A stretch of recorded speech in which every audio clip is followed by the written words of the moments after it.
அம்மா இல்ல அப்பனும் இல்ல ஆறுதல் சொல்ல ஆளில்ல ஆசைப்பட்ட வாழ்வும் ஒண்ணு அவளுக்கு இங்கே சேரல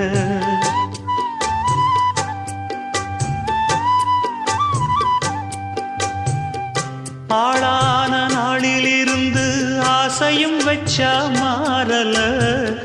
அந்த கதை பாதியில் முடிஞ்சு போனதையா தேரல பச்சை மண்ணு ஒன்னால பல பழி சுமந்தா தன்னால பாவம் பழி முன்னால வந்து படருதையா தன்னால கஷ்டத்தை மட்டும் தூக்கி சுமக்கும் கண்ணீவதா சின்ன மகதா உத்தமிரத்தினந்தா இங்கே மானமுள்ள பொண்ணு ஒண்ண மனந்துடிக்க விட்டாக மறுதலிக்க